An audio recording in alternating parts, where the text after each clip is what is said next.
Okay. Okay, just try to be as loud as you can, or try to be like speak at full volume. Okay, so the first question is like, what do I think is home, right? Mm-hmm. And I keep thinking about it, and I think that it's quite relative. So if I travel, then of course home is Vietnam. When I think of home, I think of Vietnam, phở, and the weather, the fruits and roses, and Uncle Nam, and you as well. But only when you're there. So home depends on what time I was. Like when I was young, home was Hanoi, and then I grew up and I moved to Saigon, and home is Saigon now. When I first came to Vietnam, I didn't think I would stay here longer than 5 years maximum. But then the longer I stayed, the more you start to lay down roots. So the roots mean like things like my, the work that I do and the companies and the stuff that I do. So that's one of them. So you're working on stuff that ties you to where you are. Over time, it kind of just makes a home. And some say home is where the graves of your parents and your grandparents are, but life changes. And like in my life, my mother now, her ashes is in the temple, and my father is up in Hanoi, and my sister is up in Hanoi. So I don't feel like those places are my home. And then the other thing is just about the culture and the lifestyle and sort of the living and how you live, and so it means how you get around, so you arrange your life to get stuff done, where to do stuff, how to live. You get used to, in the U.S. it's always when I go back, it's something that's like this. It's still home, but but living there is so different because it's more. I mean, just walking around, I think, is so much easier and nicer in the U.S. It's the air is cleaner. When you do walk, there are sidewalks. There are it's different, obviously, if you're living in, say, Tampa than if you're living in Philly or New York or something like that. But just being able to just be outside more often. Home is when you talk about home is because you can be away from it and you miss it and you want to come back to it. When I'm here, I don't feel like my home is Saigon. When I'm here in Saigon, I feel like my home is here in this house. But yes, if I think about Saigon, it has changed a lot, but it's still my home. It doesn't matter. It's like Vietnam. It has changed so much since I was born, and it's still my home. Sometimes I don't like the changes very much, especially with Saigon. It's got really crowded, a lot of people. It's got really polluted, and a lot of ugly buildings have been built, and block the river, everything like that. But on the other hand, there are some really nice changes to Ho Chi Minh, so to Saigon. I mean, I like to call it Saigon. Like there are more shops and restaurants, and the center of the city, sometimes they do some improvements. But to be honest, the changes are more to my dislike than to my liking. Actually, I miss the Saigon that wasn't my home. When I was in Hanoi, every time I had a chance to go down to Saigon, I was so excited because it was very sunny and people were happy. There were not so much motorbike, but there were more cars, and in Hanoi, and it's just sunny and the Franchipanese. So I always associate Saigon with the summer and the Franchipani, which was only in Hanoi in the winter. My friend and I sit on the stoops in Washington Square Park, observing a group of women playing with their dogs. Over the summer, Caitlin Pomeranz and a group of contracted workers salvaged these stoops and placed them along a walkway as part of Philadelphia's Monument Lab. She tells us it is a response to the rapid changes across city neighborhoods. She tells us the stoops are often the last thing standing when a house gets demolished, and they are often disposed with little thought or care.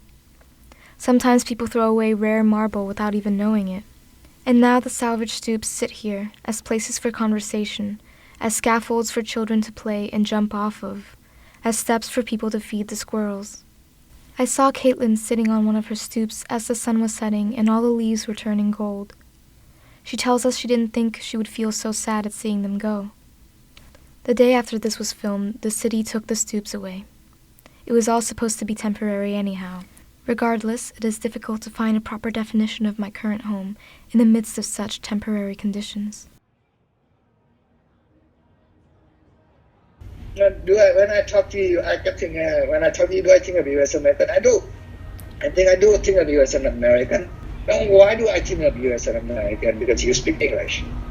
You speak English, you listen to American music, American news, you know who the American president is, you probably don't know who the Vietnamese president is. So I think all the time I think of you as an American. For you, you're born and raised in Vietnam, so you sort of know how it works and all that kind of thing, but it's different because you're not really Vietnamese, and it's sort of, there's a lot of stuff that's really kind of like almost if you were here, it'd be sort of expat lifestyle in a way. We talked about it before, but like I said, I think that I'm sort of thinking that I would spend more time in the U.S. and kind of less time in Vietnam, that I wouldn't really sort of just pack up and leave Vietnam because I have too many connections and ties with businesses and everything else, and then try and spend more time, like maybe a third of my time or 25% of my time over there. And my father likes to divide his time in a way that makes sense, that takes into consideration specific variables like work time. He will end up applying this to places too, if he chooses to live in two countries at once. Sometimes my parents, in this way, like to divide me into parts as well. I am 50% American and 50% Vietnamese. I am also a third my mother, a third my father, and a third myself. I wonder if this is possible. I used to imagine splitting myself open like a piece of fruit and counting the parts that fit on one end and the parts that didn't on the other. Sometimes, when I'm walking down the streets of Philadelphia, I'll get a glimpse of a person or an object that looks like it could have just as easily come from Vietnam. And in that moment, I realize that the dividing line between these places is not so solid. One of the things I remember was you would ask sort of, well, am I Vietnamese or I'm an American? And, well, you're both. You're mixed. You're Vietnamese and you're American, but actually your nationality and your citizenship is that you're American.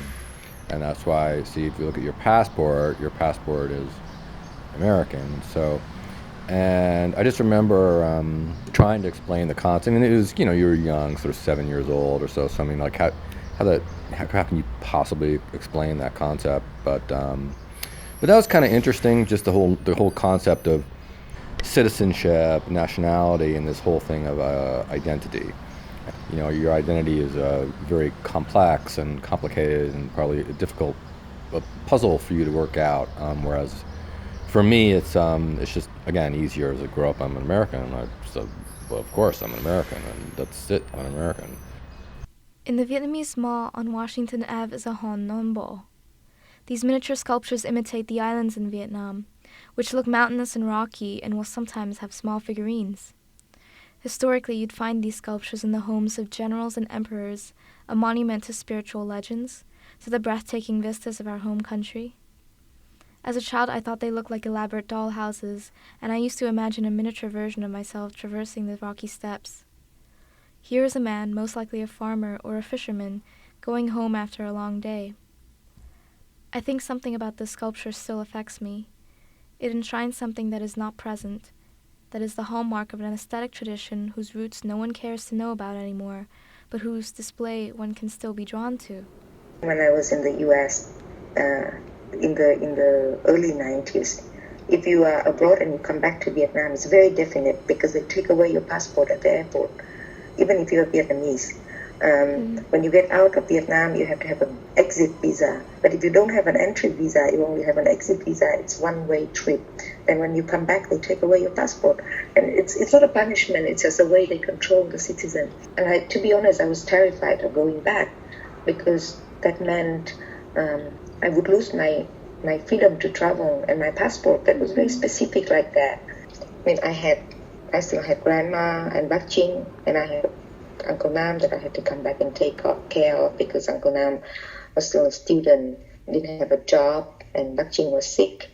So it was quite a bit of responsibility, and there was no other choice, both legally as well as morally, that I had to come home. That time, it was 1993, and Bác Chinh had her kidneys failure, one of those really sort of emergency thing, and they had to put her in a hospital and operated on her, and Grandma was panicking, so I realized that Grandma needed me, Uncle Nam needed me, so I just stayed in Vietnam. I didn't leave. My passport is a funny thing. It holds the data of what I've done and where I've been, yet it says very little about me. The immigration officers will stare me down unless they are incredibly bored with me. Sometimes they get confused because of the many expired visas from previous years and take longer to flip to the right page to find the right one. It is both a ticket and an archive, a souvenir. It is a time capsule, an extension of myself, a gift from the American government, and I am required to use it if I ever want to go home. I'm wondering, like, so how's Amanda feel? And sometimes I feel like for you, so outside of that door, outside of the house, work, maybe it's another country. It's another country. I don't know how that feels.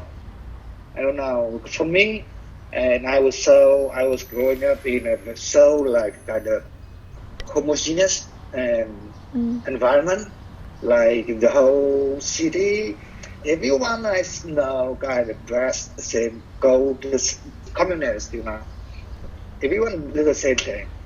I know everyone in my school, in my class, lives next to me, like in the same block. I know their parents, I know their grandfather. I saw them outside of school, I hang out on the street. Every time I want to talk to someone, I have to go to that person or something. So the area that I was living in was actually now I look at it, it was very small. Saigon was kind of maybe the first experience of me, like kind of go out of that very close community. The world you were living in wasn't that all true. Right.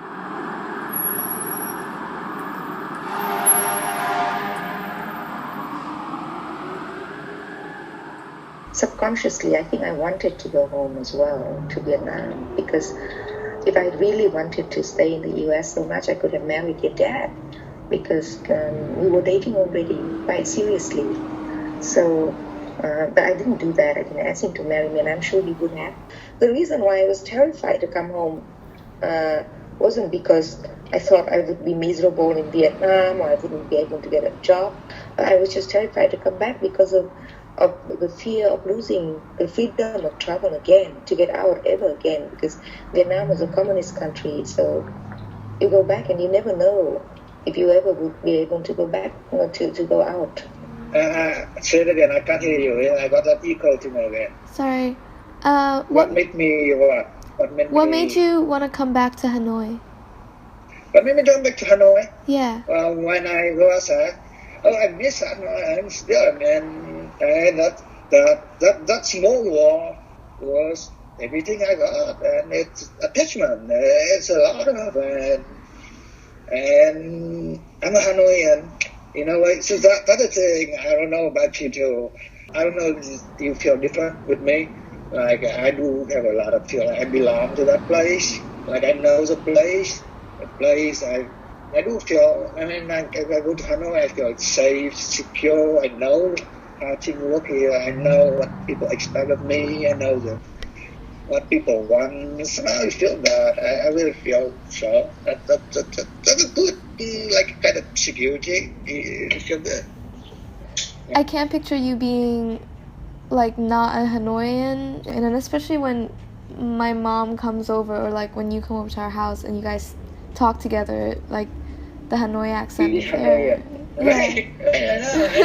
That's the thing I wonder too. I don't know. Like wherever I go now, when I go to the U.S., I got an American passport. I became an American citizen or whatever. I'd be still a Hanoian for the rest of my life. I die as a Hanoian.